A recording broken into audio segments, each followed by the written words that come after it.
오늘은 뇌성마비에서 싱글 이벤트 멀티레벨 서저리에 대한 내용을 하도록 하겠습니다. 그 뇌성마비는 그러니까 피탈 또는 인판트 브레인에서 생겼는데 어떤 인설트가 생겼는데 그거로 인해 가지고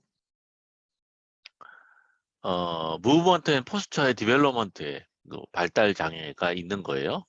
근데 주로 이야기하는 게 액티비티 리미테이션이에요. 그러니까 피지컬한 면에서의 문제고 브레인의 리전은 프로그레시브 하지 않은 걸로 정의가 되고 있어요. 근데 이제 실제로 환자를 보면, 그러니까 이거는 뭐 이제 소아과 선생님들이 내린 정의고, 뇌성마비를 그 패솔로지 측면에서 바라본 거고, 저희가 이제 정형외과 입장에서, 소아정형외과 입장에서 보면, 어, 브레인에 어떤 문제가 있으면, 어, 브레인의 문제로 끝나지가 않죠. 페리페리에 어떤 영향을 미치는데, 그게 발달하고 맞물려가지고, 아이가 자라면서 어떤 변형이나 어떤 활동 능력이나 이런 것들이 악화가 더 진행하는 경향이 있습니다. 그래서 넌 프로그레시브한 디스터번스가 이제 정의에 들어있는데 이게 브레인의 리전이 넌 프로그레시브하다는 거지 페리페리의 어떤 우리 저 머스큐로스켈레탈 시스템의 어떤 병변이라기보다는 뭐 변형이 넌 프로그레시브하다는 뜻은 아니에요.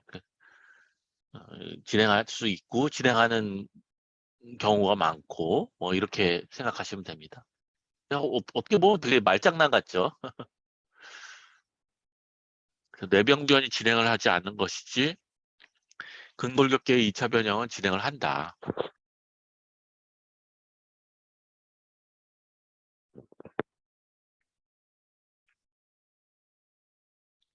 자, 그래서 브레인의 리전은 대개 이제 세레 저기 대뇌의 콜텍스를 의 리전을 많이 얘기를 해요.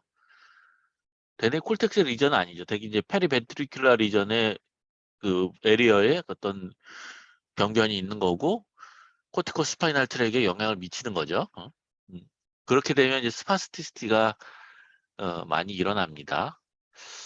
생깁니다. 그 스파스티시티에 대해서도 알고 있어야 되고 스파스티시티가 계속 지속되다 보면 머슬 컨트랙처가 생기고 머슬 컨트랙처 때문에 또는 머슬의 스파스티시티 때문에 어, 잘하는 거하고 맞물려서 보니 디포미티가 생기고 그 조인트 디스로케이션이 생기고 뭐 이럴 수가 있습니다. 경직성은 그러니까 코티코 스파이널 트랙의 이제 문제는 이제 개념적으로 어 그 브레인에서 내려오는 신호는 이니비토리 시그널이고 그 이게 우리 스트레치 리플렉스는 이 하위 쪽에 있죠. 척수 쪽에 있는데 그 리플렉스가를 이니비션 하는 그런 작용이 줄어드니까 어, 스트레치 리플렉스가 항진이 되겠죠. 그럼으로써 이제 이게 경직성이라는 게 나타나요. 스트레치 리플렉스라는 거는 이제 스트레치 하려고 하면 컨트랙션이 일어나는 거죠. 너무 빠른 스트레치에서는. 그래서 이제 패시브 스트레치에 대해서 레지스턴스가 증가하는 거를 이제 스파스티스라고 하고 패시브 스트레치 이거 어느 정도의 패시브 스트레치에서 레지스턴스가 증가되냐 이거는 이제 그 속도에 따라 다른 거예요. 빠르게 하면 딱 걸리고 느리게 하면 천천히 하면 ROM이 나오는 거죠. 이게 이제 임상적으로 판단을 할 줄 알아야 됩니다. 그래서 정형외과에서는 소아정형외과에서는 2차로 나타난 변형에 대한 치료를 하는 거죠. 처음에 스파스티시티를 없애는 게 아니라 그것 때문에 생긴 머슬 컨트랙처나 조인트 디포미티나 또는 보니 디포미티 그리고 그걸로 인해서 생기는 게이트 디스터번스 뭐 이런 거 페인 이런 것들을 치료를 하게 되는 거죠. 그래서 치료는 심토마틱 트리트먼트인데 그러면 이제 뇌성마비다. 그러면 뇌성마비에서 우리가 정형외과에서 도대체 무슨 치료를 하냐? 그러면 보행 능력 향상. 그러니까 조금 잘 못 걷는 친구는 게이트 디스터번스가 있는 친구는 그걸 해결해줘서 더 잘 걷게 해주는 거고, 또 이제 걷지 못하는 뇌성마비는 아까 보시면 알겠지만 시베리티, 즉 이제 중증도에 대한 그런 정의가 없죠. 그래서 막 뛰어다니는 애서부터 아이들서부터 꼼짝 못하고 누워 있는 아이들까지 다양한 그 중증도를 가지고 있어요. 뇌성마비는. 그 중에서 이제 앰뷸레이션이 좀 힘든 아이들은 고관절 탈구가 많이 생깁니다. 이러면 통증이나 세컨더리한 그런 하이진 케어나 케어 기능에 문제가 생기기 때문에 고관절을 다시 넣어주는 힙 리컨스트럭티브 서저리를 하게 됩니다.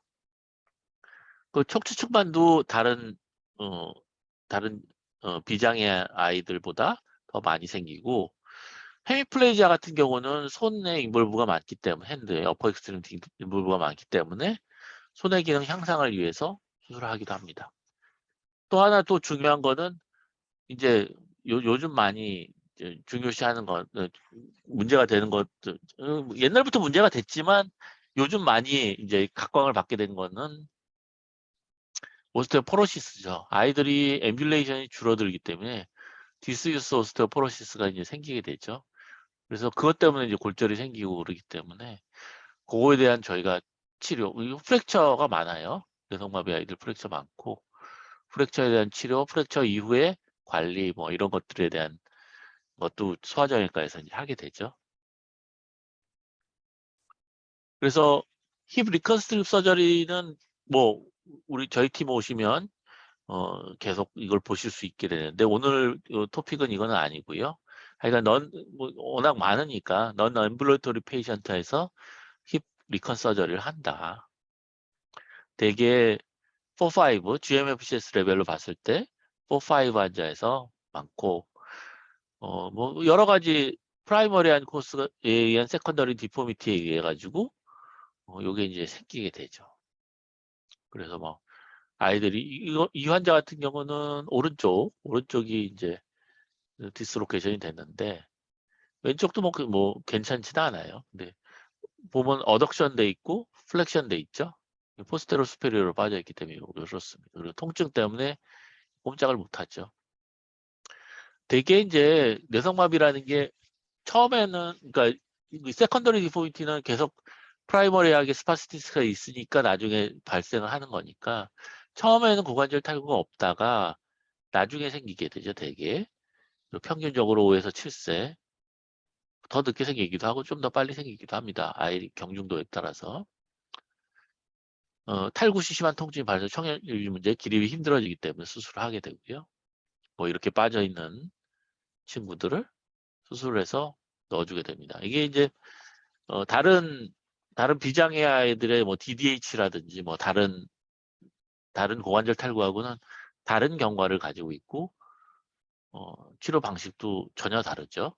그래서 요거에 대해서는 다음에 또, 옛날에 제가 유튜브에 올려놓은 게 있으니까 그걸 한번 보셔도 되고, 또 저희 또 팀에 오면 또 공부를 하게 되겠습니다. 그래서 오늘 토픽은 싱글 이벤트 멀티 레벨 서저리 입니다. 그래서 싱글 이벤트 멀티 레벨 서저리는 이제 대성마비 환자에서 보행을 좀 더 용이하게 하기 위해서 뭐 구축된 건의 연장술이나 이전술, 골 변형에 대한 수술을 한 번에 싱글 이벤트 한 번에 하는 거예요. 옛날에 뭐 싱글 스테이지라고 하기도 하고 그랬었어요.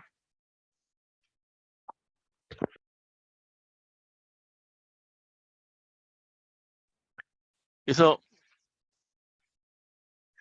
이제 보행 분석이라는 게 여기 나오는데, 이제 어, 그거 좀 생각해 봅시다.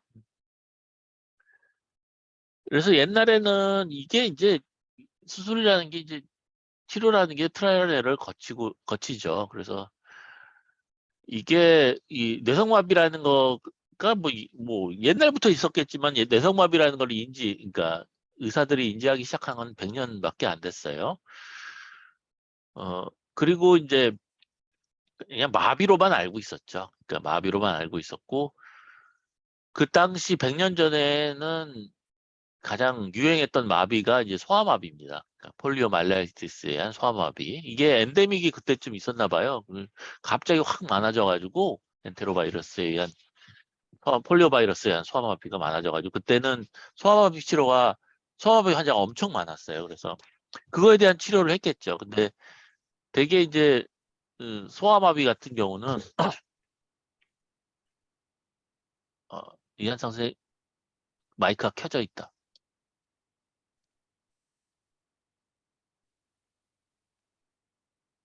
아, 안 듣고 있구만. 그래. 소아마비 같은 경우는 그, 스테이지 오퍼레이션을 합니다. 되게 이제 그리고 전신 질환이 아니라 되게 다리 한쪽이라든지 이런 식으로 이제 하지 하나라든지 이런 식으로 이제 인볼브 하기 때문에 그리고 인볼브 하는 방식이 어, 플라시드 파랄리시스죠. 이게 좀 뇌성마비와 다른 스파스틱 파랄리시스가 아닌 플라시드 파랄리시스고 조금 달라요. 다른데 그때 각광받던 폴리오마일리티스의 치료 방식이 스테이지드 오퍼레이션이었어요. 그래서 어, 발목 발 치료하고 뭐 무릎 치료하고 뭐 이런 식으로 해서 하나씩 치료를 했죠. 그 당시로는 그럴 수밖에 없었던 것이 이게 이제 전체적으로 파악하기가 쉽지 않았기 때문이에요. 그래서 그러니까 그렇게 치료하고 있었고 스테이지 오퍼레이션을 하라고 이렇게 다 배웠는 상태에서 어 그 뇌성마비라는 거를 인지하기 시작해서 치료를 시작하니까 그, 레지듀얼 폴리오마일라이티스의 방식으로 치료를 하게 되었죠. 그래서 스테이지 오퍼레이션을 했더니 많은 실패를 거뒀어요. 그래서 너무 여러 번 수술을 해야 되고 수술하고 나서 이제 재활 치료나 이런 걸 통해 가지고 오히려 환자의 펑션이 너무 수술을 자주 하고 재활 치료 다시 이제 재활 치료가 여러 번 하고 이랬는데 이 다시 그 펑션이 회복이 안 돼가지고 오히려 뭐 수술 전보다 펑션이 더 안 좋아지는 그런 상황이 생겼어요.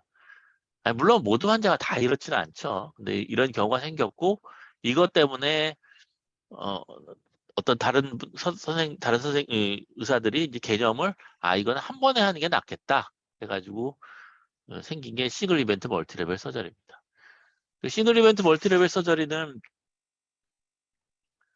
어, 그, 이 뇌성마비라는 게 전신 질환이고 하지 전체를 인볼브하기 때문에 뭐 발에도 문제가 있을 수 있고 발목에 앵클에도 문제가 있을 수 있고 니에도 문제가 있을 수 있고 힙에도 문제가 있을 수 있고 뭐 상체에도 문제가 있을 수 있습니다. 근데 우리가 뭐 실제로 환자 들어와서 이제 뭐 입원해서 한번 보세요. 보시면 이게 이제 아마 초심자 선생님들처럼 아직 익숙하지 않은 경우는 환자의 문제를 다 하기가 쉽지가 않아요. 이렇게 한번 걸어보라고 하고 그러면 보이는 것만 보이고 잘 안 보이는 것은 잘 못 보게 돼요. 그게 아는 만큼 보인다고 하죠. 어, 그렇기 때문에 이, 요거를 좀 잘 분석을 할 필요가 있어요. 보행의 양상을. 그 보행의 양상이 어떤지를 확인을 하고 그다음에 우리가 수술을 그거에 맞춰서 해야 될 거 아니에요. 그렇기 때문에 우리가 이제 비디오를 찍고 어떤 마커를 붙여가지고 어, 각 관절의 다이나믹한 모션을 알려고 하는 거죠. 보행식 필요한 ROM은 그냥 우리 스태틱하게 누워서 재는 ROM하고는 좀 다르겠죠. 그거에 대해서는 오늘 그거를 오늘 좀 이렇게 좀 중점적으로 좀 보도록 합시다. 음, 그래서 이거 하나씩 알아나가는 보행부석이라는 건 이렇게 이제 이거는 이제 거의 풀 마커 헬레네이즈 마커셋에서 풀 마커를 이제 붙인 건데 거의 다 붙인 건데 어, 실제로 걸을 때 이렇게 다 붙이지는 않아요. 이거 보면 이제 이렇게 붙여놓으면 이 메디알 쪽에 붙인 거 있잖아요. 이런 거는 걸으면서 이렇게 부딪혀서 떨어져 나갈 수도 있잖아요. 그렇기 때문에 이게 보행 분석을 할 때는 처음에 마커를 많이 붙여서 환자의 위치를 이제 파악을 하고 어, 스태틱 트라이얼 때의 마커가 있고 거기서 일부 마커는 이제 떼버려요. 떼버리고 다이나믹 걸을 때는 좀 더 간소화된 마커를 이용을 하게 됩니다. 여기서 이제 특이하게 보실 거는 여기 골반이 붙어 있죠.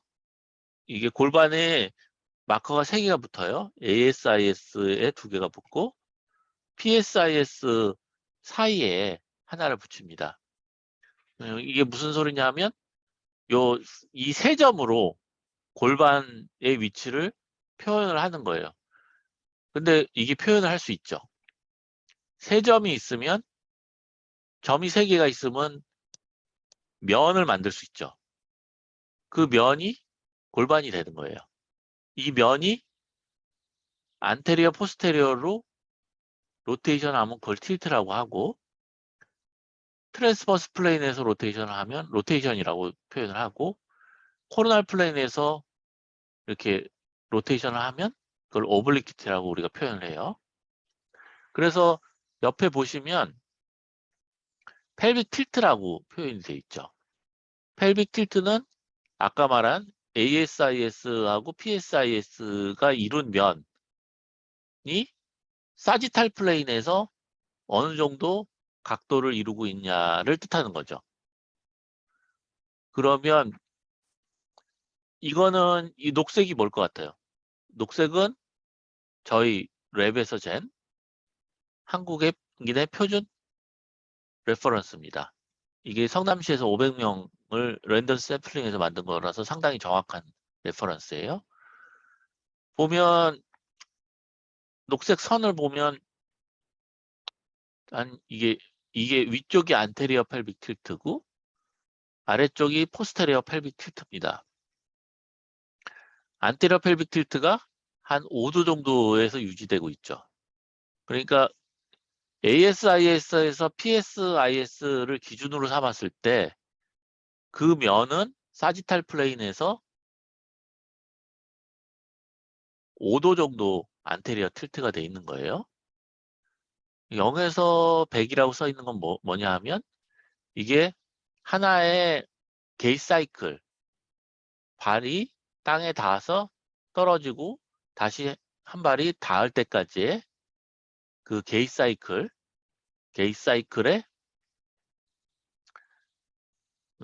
그를 100으로 나눠서 0에서부터 100% 이렇게 얘기하는 거예요. 되게 60% 정도까지 스탠스 페이스고 땅이 닿아 있고 그 다음이 땅에서 떨어진 스윙 페이스겠죠. 펠빅 틸트, 안테리어 펠빅 틸트는 그냥 우리가 일정하게 유지를 하고 있어요. 자, 이거는 사지탈 플레인이에요. 그래서 펠빅 틸트. 이게 이제 다른 사람들이 이게 용어를 헷갈릴 수가 있어요. 펠비스는 움직이는 게 물론 이게 한 덩어리로 움직이죠. 그렇지만 우리가 세 개의 좌표에서 생각하면 나눠서 생각할 수 있어요. 그게 안테리어 포스테리어는 펠비스 틸트라고 우리가 표현을 하고 라테랄에서 코로날 플레인에서 이렇게 움직이는 건 펠빅 오블리키테라고 표현을 하고 트랜스버스 플레인에서 움직이는 것을 펠빅 로테이션이라고 표현해요. 이건 정의는 분야에 따라서 조금 다를 수도 있어요. 그렇지만 우리가 펠비스의 모션을 이해를 하려고 하면 그 분야에서 어떻게 정의를 하느냐를 보고 그렇게 이야기를 커뮤니케이션을 할 수가 있습니다. 이 펠빅스의 모션에 대해서 잘 모르는 사람 굉장히 많아요. 그러니까 요거에 대한 개념이 없는 사람 많아요. 근데 이제 정확하게 이해를 하려면 이런 식으로 이해를 하시면 됩니다. 그럼 옆에 보면 펠빅 오블리퀴트가 있죠. 펠빅 오블리퀴트는 코로날 플레인에서의 모션이에요. 어떻겠어요? 코로날 플레인에서. 펠비스가 이건 위로 올라가고 이건 내려가고 스탠스 페이스 때 상당 살짝 위로 올라가죠. 그렇죠? 그 스윙 페이스 때 살짝 아래로 내려가고 이게 이렇게 올라가는 이유가 뭐겠어요? 이게 약간 이게 다리가 꽝 닿으면서 펠비스가 살짝 위로 올라가면 샥 압사션이 되겠죠. 뭐 이런 식으로 우리가 그 이해를 할 수가 있어요. 그리고 이거는 푸시오프 할 때 쭉 밀어줄 때 펠비스도 아래로 좀 내릴 수가 있을 거고 뭐 이런 식으로 이해를 할 수 있어요. 펠빅 로테이션 뭐라고 그랬어요? 요게 인터널 익스터널 로테이션이라고 하면 되게 헷갈리죠. 이게 로테이션이라는 게 펠비스라는 게 이게 뭐 인터널 익스터널이라는 게 있을 수가 없잖아요. 근데 그런 식으로 표현을 많이 해요. 오른쪽에 그러니까 뭐 오른쪽을 기준으로 했을 때 앞으로 가면 오른쪽에 인터널 로테이션이라고 하고 어, 뒤로 가면 오른쪽에 익스터널 로테이션이라고 해요. 잠깐만. 누구 연락해서 이한상 쌤 저기 마이크 좀 끄라고 해라. 어, 맞습니다. 죄송합니다, 교수님. 저기 그 그래서 만약 펠빅 로테이션은 왜 인터널 그러니까 이제 보면 우리가 스탠스 페이스 처음 시작할 때 다리가 딱 닿으려고 할 때 펠비스가 그쪽 펠비스가 앞쪽으로 좀 가 있어요. 로테이션이 돼 있어요. 왜 그러겠어요? 다리를 최대한 쭉 뻗어가지고 들려고. 그러니까 어떻게 보면 보폭을 더 늘리기 위해서 이렇게 하는 거죠. 그리고 쭉 가다가 스윙 페이스, 푸시업도 최대한 뒤로 가 있죠. 그러면 푸시업으로 충분히 밀기 위해서 이제 뒤로 가게 되겠죠. 그래서 펠비스의 모션은 이렇게 된다는 것을 이해하시면 좋을 것 같아요. 힙의 모션은 힙의 모션은 이것도 굉장히 재밌죠. 힙의 모션은 처음에 이제 플렉션이 사지탈 플레인에서 플렉션이 돼 있다가 어, 최대한 익스텐전이 되죠. 당연히 쭉 하다 그래서 다시 플렉션이 되고 근데 봐보세요. 힙의 모션은 40도를 안 넘어요. 이게 플렉션 했을 때 그리고 익스텐전이 거의 마이너스 20도까지 돼요. 우리가 생각하는 힙의 모션하고 많이 다르죠. 누워서 재는 우리 0도에서 150도 이렇게 되잖아요. 근데 이제 걸을 때는 그 각도가 필요한 게 아니고 그리고 힙은 익스텐전도 하는 조인트예요. 그러니까 조인트가 익스텐전이 전혀 0도까지 익스텐전이 되는 게 아니라 마이너스 한 20도까지 익스텐전이 됩니다. 이런 것들을 이제 저희가 파악하기 쉽지 않을 수 있죠. 힙 조인트는 이렇게 그래서 어덕션, 로테이션 되게 이제 펠비스하고 맞물려 가지고 이렇게 이루어지게 되고 이거 보세요. 이게 녹색이 정상인의 그 범위라고 했잖아요. 이게 원 스탠다드 데비에이션인데 어떤 보행 지표는 굉장히 이게 좁아요. 그러니까 범위가. 그러니까 이제 사람마다 베리에이션이 없다는 거죠. 근데 어떤 지표는 베리에이션이 굉장히 많습니다. 특히 뭐 힙 로테이션 이런 것도 베리에이션이 굉장히 높죠. 이거는 사람마다 이게 차이가 많이 날 수 있다는 거죠. 실제로 차이가 많이 나요. 뭐 이게 이제 페모럴 안테 버전에 의해서 생기는 거니까 사람마다 차이가 많습니다. 그에 비해서 니의 플렉션, 앵클의 플렉션, 니의 사지탈 플레인, 앵클의 사지탈 플레인은 굉장히 좁죠. 그러니까 사람마다 거의 비슷하다는 거예요. 오케이. 자, 게이트랩은 여기까지 이 정도 하면서 천천히 조금씩 더 알아가도록 합시다. 그래서 싱글 이벤트 멀티레벨 서저리는 이제 각 조인트에 어떤 문제가 있을 각 조인트에 관련된 머슬하고 뼈에 문제가 생길 수 있고 그거에 대한 주로 수술하는 것들이 있어요. 뭐 우리가 뭐 흔히 뭐 IMPL, AT, DHL, RFT, TAL, FDO, 뭐 TDO, 뭐 풋서저리 뭐 이렇게 해가지고 쭉 있는데 그런 거를 하루에 다 하게 됩니다. 한 번에. 그래서 이제 뭐 이건 이 환자는 이제 아킬레스 타이트니스가 있고 아킬레스 컨트랙처가 있고, 근데 이제 보면 이제 되게 아킬레스 컨트랙처가 있는 경우에는 미드 스탠스에 니가 하이퍼 익스텐전 되죠. 이게 앵클 플란타 플렉션 니 익스텐전 커플이에요. 그래서 이제 여기서 보면 아킬레스, 이게 우리가 흔히 보면 그 외래에서 이제 우리가 잘 모르는 정형외과 의사 보면 내성마비 환자 보면 앵클 아킬레스 타이티스만 보여요. 앵클 팁토잉만 보여요.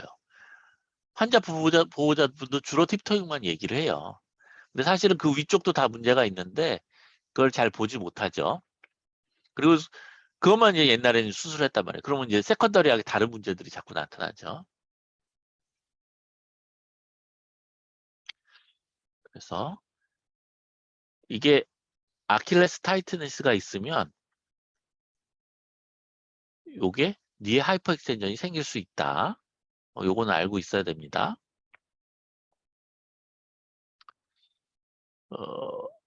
그래서 우리 에콰이너스가 있으면 아까 봤으면 이게 이 앵클 쪽에 이게 녹색이 정상, 우리 볼 때 잘 모르겠으면 일단 녹색이 정상이고 그거에 대해서 상대적인 위치를 보시면 돼요. 이게 되게 오른쪽으로 저희 랩에서는 파란색으로 표시를 합니다. 그래서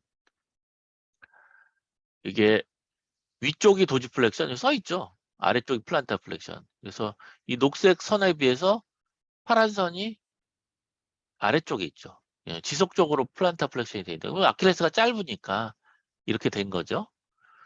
그렇게 되면 무릎 같은 경우는 미드 스탠스 때 녹색보다 내려와 있죠. 하이퍼 익스텐전이 돼요. 뭐 이런 것들을 이렇게 게이트랩을 보면서 비디오를 보고 이게 우리 친구가 이렇게 걷는구나 하는 것을 게이트랩을 보고 이제 확인을 할 수 있습니다. 그 실버 스퀘어 테스트 우리가 내성마비를 아이들 볼 때 이제 중요한 거는 아까 말했듯이 조인트마다 문제를 다 파악을 해야 되기 때문에 피지컬 이그제미네이션을 하는데 시스테마틱하게 합니다. 위에서부터 아래까지 쭉 다 빠지지 않게 하게 체크리스트가 딱 있어요.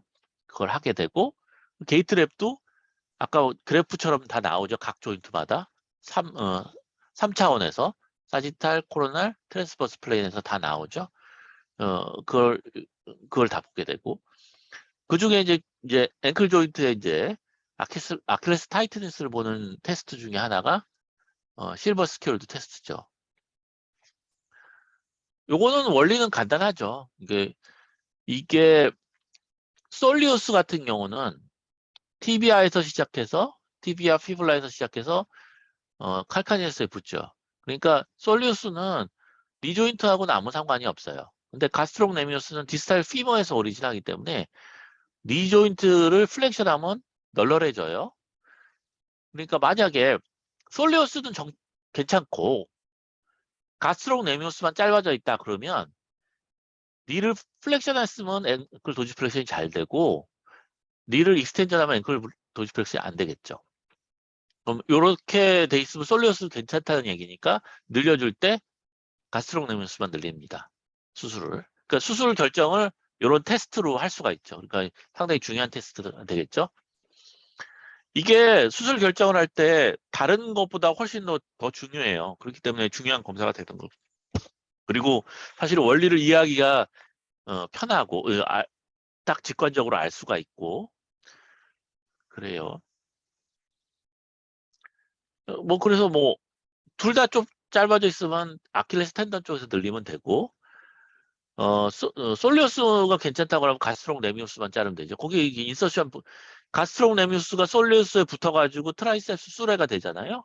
그러니까 그 부분이 여기가 트라이셉스 수레고 여기가 솔리우스하고 가스트록 네미우스를 갈라가지고 여기를 잘라가지고 이렇게 늘려주죠. 이게 스트레이어 오퍼레이션이라고 합니다. 수술 자체는 너무 많이 늘리지 않도록 조심합니다. 그래서 니 익스텐전에서 엠피리컬하게 니 익스텐전에서 앵클 도지 프레스 한 10도 정도로 유지를 하게 됩니다. 햄스트링 컨트랙처가 있을 수가 있는데 많죠. 햄스트링 컨트랙처. 햄스트링이 짧아지면 니의 익스텐션이 잘 안 되겠죠?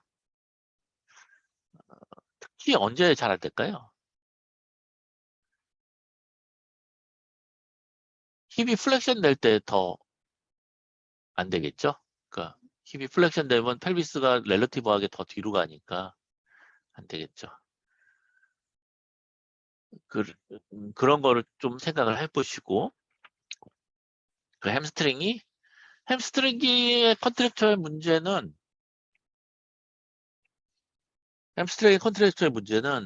되게 우리가 스탠스 페이스 때의 문제로 많이 생각을 해요. 스탠스 페이스 때, 이게 사실 무릎이라는 거는 스윙 페이스는 구부러져야 되잖아요. 그래야지 풋 클리어런스가 되니까. 근데 스탠스 페이스 때는 충분히 펴져야지 우리가 보폭을 길게 할 수가 있을 거 아니에요? 근데 그때 햄스트링 컨스트럭처가 있어서 네가 플렉션이 더 되게 되면 문제가 되겠죠. 그래서 이것도 보면 빨간색, 파란색 보면 스탠스 페이스 때 어, 이게 그 더 위로 올라간 거 봅니다. 그리고 이거 힙이 플렉션 돼 있을 때 힙이라는 거는 스탠스 페이스 때 플렉션 처음에 플렉션 됐다 쭉 익스텐션이 되죠. 플렉션 돼 있을 때 더 햄스트링의 작용 때문에 더 니의 플렉션이 더 심해지겠죠. 그래서 처음에 이니셜 스탠스 때, 이니셜 컨택트 때의 그 각도가 햄스트링 컨트랙처하고 관련이 많다고 생각을 할 수가 있겠죠. 물론 이것만 보지는 않아요. 그래서 이제 폼리티얼 앵글이라는 걸 이제 측정을 하는데, 폼리티얼 앵글은 니의 익스텐전을 보는 거예요. 햄스트링 타이트니스를 보는 거고, 니의 익스텐전을 보는 거예요. 그럼 어떻게 했어요? 니의 익스텐전을 보려고 하면 우리 니의 익스텐전은 그냥 평상시에 잘 되죠. 근데 이제 햄스트링이라는 게 우리가 되게 이스키얼 튜버러스트에서 대부분이 오리진 해가지고 프락시멀 TBI 인서션을 합니다. 그러니까 힙을 플렉션 아까도 말했죠. 플렉션 하면 펠비스가 상대적으로 더 뒤로 가니까 이게 더 타이트해지겠죠. 그래서 이거가 쫙 잘 펴지면 햄스트링이 충분히 한 거고, 이게 잘 안 펴지면 햄스트링이 짧은 거겠죠. 되게 성인 평균 30도입니다. 그러니까 30도에 비해서 더 펴지면 햄스트링이 유연한 거고, 30도에 비해서 더 안 펴지면, 더 크면 50도, 70도 이렇게 되면 뭐가 문제가 있는 거죠. 이럴 경우 이제 햄스트링 랭싱 하는데 저희 같은 디스탈에서 랭싱 하고, 세미테니노스는 우리가 트랜스퍼를 제가 봤을 때도 세미티가 제일 문제가 돼요. 이게 뭐 햄스트링이 4개가 있는데 뭐 다 문제가 되지는 않고 세미티가 가장 문제가 됩니다. 그리고 그라실리스가 타이트하게 되는 그라실리스는 워낙 작은 근육이라서 그렇고, 세미 멤브라노스는 그에 비해서는 좀 덜 문제가 되는 것 같아요. 그래서 세미티 같은 경우는 우리가 트랜스퍼를 그 디스탈 쪽에 텐디너스 포션으로 있어서 그거를 어덕터 마그너스로 트랜스퍼합니다. 그러니까 원래 프락시말 TBI 인서션 하는데 그거를 떼가지고 디스탈 피머로 옮기니까 세미티의 리플렉션에 대한 기능을 없애고 힙의 익스텐서로의 역할로만 남겨주게 되는 거죠. 상당히 효과가 있어요. 그 다음에 이제 말하는 게 스티프니는 이제 스윙 페이스의 그 문제예요. 뻣뻣하게 걷는다. 우리가 뻣뻣하게 걷는다. 이렇게 얘가 뻣뻣하게 걷는 것 같다 하는 거를 보면 결국 스윙 페이스 때 이제 메디컬하게 우리가 이제 전문가 입장에서 보면 스윙 페이스 때 리플렉션이 안 되는 거예요. 그렇게 걷는 거가 이제 뻣뻣하게 걷는다고 표현을 하죠. 경직형. 스티프니 게이트가 그냥 한글로 표현하기도 뭐 어렵긴 한데, 뭐 강직형 뭐 이런 식으로 표현을 하기도 하는데, 그냥 스티프니 게이트라고 하면 되고요. 그래서 플렉션이 안 된다는 거는 플렉션이 덜 된다는 의미도 되고, 어떤 경우 플렉션이 느리게 된다는 의미도 돼요. 그래서 이 보시면 이게 이 스티프니 게이스 이렇게 정의해서 보면 이 녹색에 비해서 빨간색은 사실 플렉션이 충분히 되긴 하죠. 근데 플렉션 되는 그 위치가 좀 더 딜레이 돼 있죠. 천천히. 그러니까 뭐 충분히 빨리 구부려야 되는데 이게 걸려가지고 천천히 구부러지는 거예요. 그리고 오른쪽 같은 경우는 아예 플렉션이 아예 덜 되죠. 그래요. 렉터스 피머리스의 문제인 경우가 많고,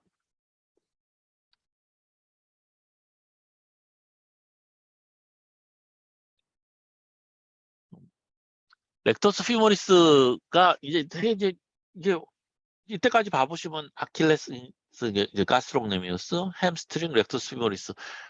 이게 우리가 이게 경험적으로 이때까지 안 건데 되게 이제 조인트를 두 개를 건너가는 머슬들이 뇌성마비 환자들한테선 언제나 대충 문제가 돼요. 이거 플러스 이제 소아스까지 포함해가지고 이게 뭐 여러 가지로 설명을 할 수 있는데 아이들이 셀프 컨트롤이 잘 안 되니까 이런 투 조인트 넘어가는 머슬들의 어떤 이 컨트롤에 문제가 생긴다고 우리가 흔히 설명을 하죠. 그래서 이제 스티프니 게이트 보면 렉토스 피머리스가 이제 스윙 페이스 때 파이어링을 많이 해요. 그래가지고 요거를 이제 짧거나 스파시티스가 있으면 늘려주거나 트랜스퍼하는 그런 치료를 하게 되는데 그때 우리가 덩칸 일리 테스트를 이용하죠. 렉토스 피머리스는 쿼드리셉스 페모리스 중에 나머지 세 개는 다 피머에서 오리진하지만 렉토스 피머리스는 ASIS에서 오리진을 합니다. 그러니까 이게 문제가 되는 거예요. 그러니까 문제가 아니라 이거를 찾을 때는 이 엎드려 놓고 이게 니를 플렉션 했을 때 이게 짧다 컨트랙처가 있으면 힙이 플렉션이 되겠죠. 만약에 스파스틱스가 있으면 천천히 움직일 때 괜찮다가 갑자기 확 구부리면 힙이 플렉션이 되겠죠. 그래서 우리는 트랜스퍼를 많이 하고 이건 뭐 살토리우스에다 트랜스퍼 하기도 하고 그라실리스에다 트랜스퍼를 하기도 합니다. 그래서 이거 보면 걸을 때 약간 뻣뻣하게 걷는 느낌이 있어요. 무릎이 스윙 페이스 때 잘 안 구부러집니다. 근데 수술하고 나면 어, 많이 걷는 게 부드러워지는 걸 볼 수 있어요. 물론 이거 하나만 딱 수술한 건 아니에요. 다 수술했고 케이스 보고 오늘 마무리하도록 합시다. 그래서 여자 7세 다이플레이하고 제메스도 레벨 2입니다. 이 정도가 딱 수술하기 적당한 시기죠. 팁토잉만 보여요. 그렇지만 사실 인토잉도 있고 스티프닝 게이트도 같이 있어요.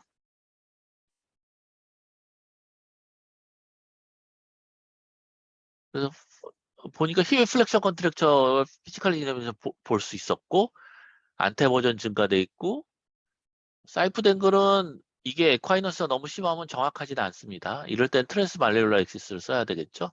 폼리티얼 앵글 증가돼 있고 덩칸 닐리 포지티브입니다. 요 피지컬 이제미션을 봐도 수술을 뭐뭐 해야 될지 대충은 알 수 있죠. 안테버전 약간 왼쪽만 증가돼 있네. 이쪽만.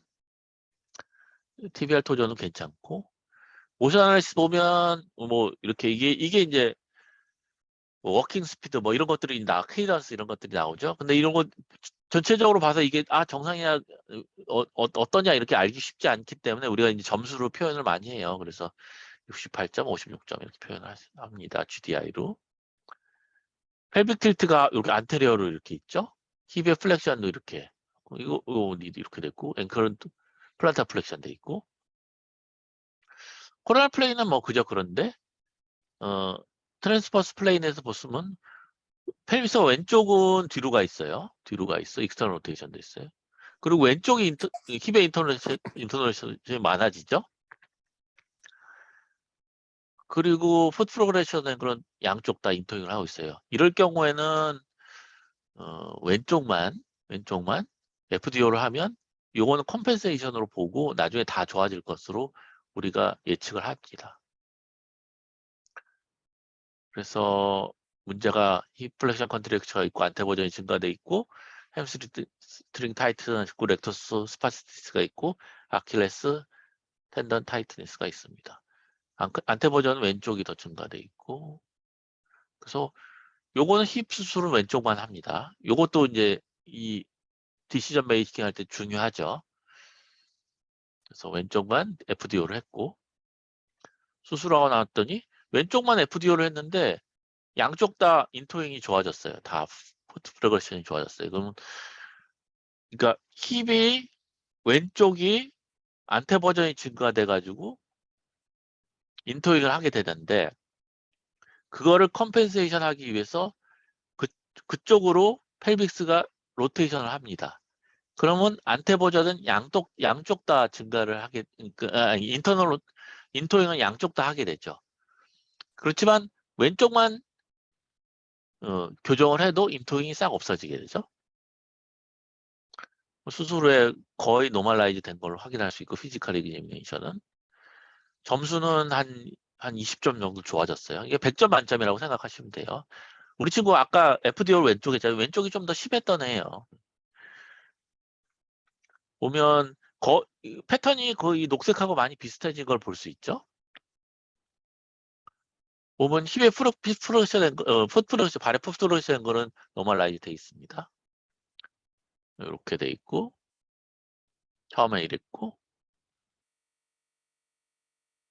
저희가 잘 환자를 어세스해서 피지컬 이제미네이션과 시스테마틱 피지컬 이제미네이션과 게이트 아나리시스를 이용해서 어세스를 해가지고 수술을 한 번에 시행을 하고, 이렇게 1년 후에 이런 식으로 이렇게 만들게 됩니다. 그래서 요거는 그 뇌성마비 아이들 걷는 환자들한테서 그 스탠다드하게 치료하는 방법이라고 생각을 하시고, 저희 팀 오시면 또 요거에 대해서 또 공부를 또 많이 해보도록 하겠습니다. 자, 질문 있으세요? 요거 저번에 크라우치 게이트는 저번에 했었어 가지고 오늘은 여기까지만 하고 일단 질문을 받도록 하겠습니다.